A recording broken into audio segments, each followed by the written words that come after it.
যারা খেলা দেখেন এবং খেলা দেখতে গিয়ে মোটামুটি বাংলাদেশের কিছু কিছু ক্রিকেটারের খেলা দেখে মেজাজটা খারাপ হয়ে যায়, তারা স্ন্যাক্স খেতে খেতে রুচি হট টমেটো সস, ক্যাচআপ, লাল মরিচের সসের যে স্বাদ সেটা গ্রহণ করতে পারেন। কিছুটা হলেও আমার কাছে মনে হয় যে একটু বেটার ফিলিং হতে পারে।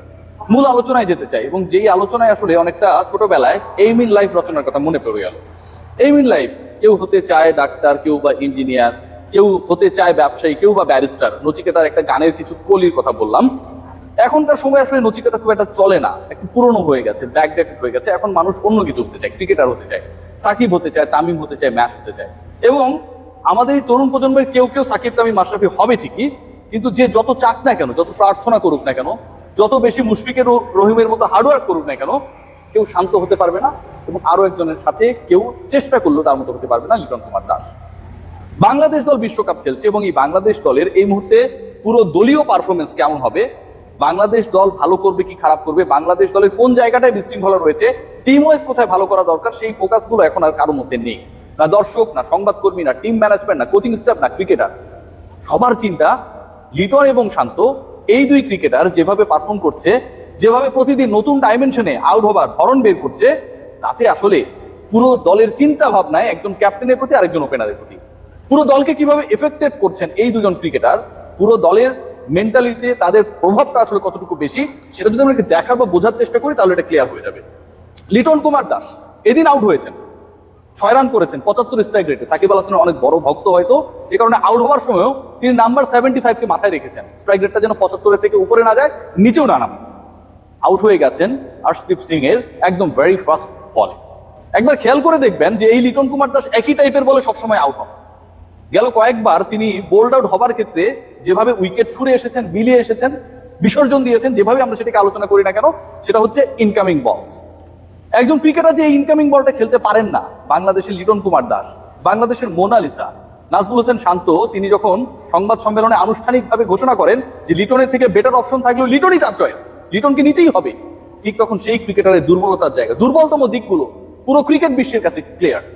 আর্শদীপ সিং মানে লিটনের তুলনায় ক্যারিয়ারে হচ্ছে একদম দুধের বাচ্চা, সেই আর্শদীপ সিং তার ভেরি ফার্স্ট বলটাই করেছেন লিটন যে জায়গাটায় দুর্বল সেটাকে টার্গেট করে, এবং লিটন কুমার দাস সেই প্রথম বলটাই, আর্শদীপের প্রথম বলটাই ঠিক সেভাবেই খেলেছেন, যেখানটায় তিনি আউট হওয়ার জন্য যা যা করা দরকার সেটা করেছেন।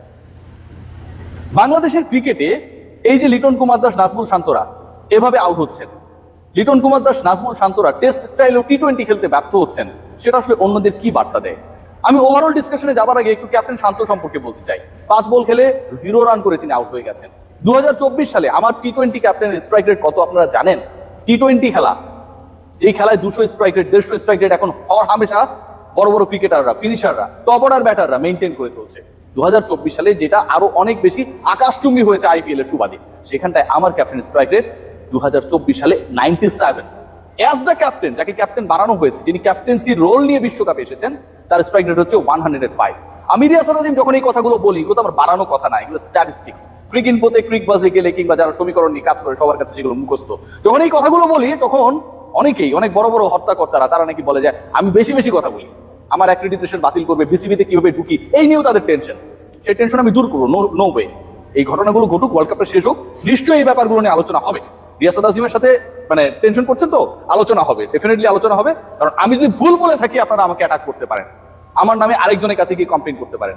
whenever I am discussing about a particular cricketer, about his statistics, ঠিক সেই সময় যখন আপনারা আমার মুখ বন্ধ করতে চান, এটা খুব আনহেলদি প্র্যাকটিস। লাইক যে আপনি একজন ক্রিকেটারকে, একাধিক ক্রিকেটারকে যখন দলে সুযোগ দেন, despite having the better option, সেটার মতো।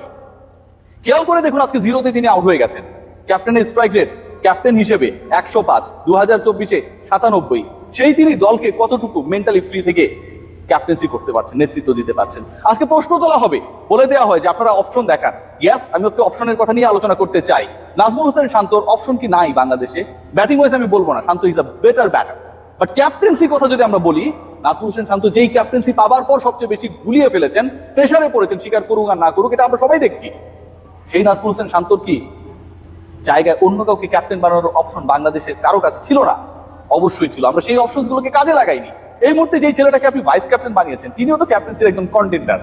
তাসকিন আহমেদের কথা আমরা ভুলে যাই, মেহেদী হাসান মিরাজদেরকে আমরা ছেটে ফেলি, আমরা শান্তদের বারবার সুযোগ দিই, প্রেসার বাড়াই, end of the day world কাপে এসে আমরা লেজে গোবরের অবস্থা করে ফেলি। একবার খেয়াল করে দেখুন লিটন কুমার দাস, আজকে পুরো বিশ্বের যারা ক্রিকেট বোদ্ধা, যারা ক্রিকেট অ্যানালিস্ট হিসেবে কাজ করেন বিভিন্ন দলের সাথে, যে ক্রিকেটাররা বিশ্বকাপে ধরেন হচ্ছে 13, 14, 15তম স্পট গুলোতে ফুলফিল করে বিভিন্ন দলের হয়ে সুযোগ পেয়েছেন এবারে ওয়ার্ল্ড কাপের স্কোয়াডে, তারাও জানেন লিটনের দুর্বলতার জায়গা থেকে। বাংলাদেশ ক্রিকেট বোর্ড কোটি কোটি টাকা খরচ করে বিদেশি কোচেদের রাখেন এই ক্রিকেটারদের টেকনিকের উন্নতির জন্য। সেই লিটন কুমার দাস যখন একই টেকনিক অ্যাপ্লাই করেন, সেই লিটন কুমার দাসের এগেনস্টে যখন প্রতিপক্ষ একই টেকনিক অ্যাপ্লাই করে এবং লিটন কুমার দাস সেই টেকনিকে ব্যর্থ হয়ে বারবার আউট হয়ে যান, ঠিক তখন আমার এই কোটি মূল্যের কোচদের ভূমিকা, দায়িত্ব, তাদের কাজ কর্মকাণ্ডের পরিধি কতটুকু ঠিকঠাক ভাবে তারা সুচারুভাবে পরিচালিত করছে সেই প্রশ্ন তো ওঠে ভাই। সেই প্রশ্ন কেউ কি তাদের করে? আজকে জুন মাসের 1 তারিখ, কিছুক্ষণ পর রাত 12টা বাংলাদেশে পার হয়ে গেলে এটা 2 তারিখ হয়ে যাবে। আমার ভিডিওটা যখন শুনবেন 2 তারিখ হতেও পারে, গালিগালাজ করবেন না, যেহেতু আমি 10 ঘন্টা আপনাদের থেকে পিছিয়ে রয়েছি। এই 1 তারিখে এই ম্যাচটা শুরু হবার আগে কিন্তু আমার প্রিয় কোচদের ব্যাপার মোবাইলে অনলাইনের মাধ্যমে মোটামুটি তাদের স্যালারিটা ঢুকে গেছে। ঠিক যেভাবে লিটন কুমার দাসের স্ট্যাম্প ভেঙে ব্যাট এবং প্যাটকে ফাঁকি দিয়ে আর্শদীপের বলটা ঢুকে গেছে। যারা আজকে আমার ক্রিকেটারদের নিয়ে কাজ করবে তারা এমন একটা সিচুয়েশনে চলে গেছে, they are more than the god like that. এই যখন অবস্থা, দায়বদ্ধতার জায়গায় যখন তাদেরকে বিচারের সম্মুখীন, প্রশ্নের সম্মুখীন কেউ করে না, যারা প্রশ্ন করে তাদের মুখ বন্ধ করে দেওয়ার জন্য অ্যাক্রেডিটেশন কিভাবে পায় এই ধরনের প্রশ্ন যখন তোলা হয় ক্রিকেট বোর্ডের কর্তাদের সামনে, এর থেকে দুঃখজনক আর কি হতে পারে? বাংলাদেশের ক্রিকেট আজকে যদি ভালো না করে আমি তো সেটাকে ভালো বলতে পারবো না। বাংলাদেশের ক্রিকেট যেদিন ভালো করে সেটাকে সেদিন আমরা সবাই ভালো বলবো। লিটন শান্তদেরকে এইভাবে বারবার সুযোগ দেওয়ার মাধ্যমে, লিটনের কথা আমি স্পেশালি বলতে চাই, বাকিদের কি বার্তা দেওয়া হয়? যেই ক্রিকেটার আজকে ওপেনিং এ বাংলাদেশ দলের স্কোয়াডে সুযোগ পাবার পরেও কোনো ম্যাচ না খেলে আপনারা বাদ দিয়ে দিলেন, তার কাছে কোন বার্তা যায় ভাই? পারভেজ ইমনের কথা বলছি। যেই ক্রিকেটার 3 ম্যাচে চান্স পেলে যদি 2টাতে মোটামুটি রান করেন, 1টাতে না পেলেই পরে সিরিজটা বাদ পড়ে যান, তার কাছে কি বার্তা যায় ভাই? এনামুল বিজয়ের কথা বলছি। আমরা যখন আমাদের ব্যক্তি পছন্দকে কেন্দ্র করে দল গঠন করি, ভরা সংবাদ সম্মেলনে ক্যাপ্টেন, দলের নেতা, যার নিজের ফর্ম এই মুহূর্তে ঠিক নেই, তিনি যখন বলে দেন অন্য কোনো বেটার অপশন থাকলেও লিটনই আমাদের চূড়ান্ত অপশন, ঠিক তখন বাংলাদেশ দল আসলে কি পুরো বাংলাদেশের মানুষকে, আমাদের আবেগকে, আমাদের চাওয়াকে, আমাদের ইচ্ছাকে, আমাদের ভালোবাসাকে রিপ্রেজেন্ট করে কিনা সেই প্রশ্নটা উঠে। লিটন শান্ত যেভাবে ব্যাট করছে আমরা প্রতিদিন বিব্রত হচ্ছি, লিটন শান্তরা যেভাবে আউট হচ্ছে তাতেও আমরা প্রতিদিন বিব্রত হচ্ছি। নাজমুল শান্ত, লিটন কুমার দাসের ট্যালেন্ট নিয়ে কোনো ধরনের প্রশ্ন নেই, কিন্তু এই ট্যালেন্টেড ক্রিকেটারদেরকে দেখভালের জন্য যে এত কোটি টাকা খরচ করে বিসিবি রেখেছে, তারা আসলে তাদের কাজটুকু কত করছে?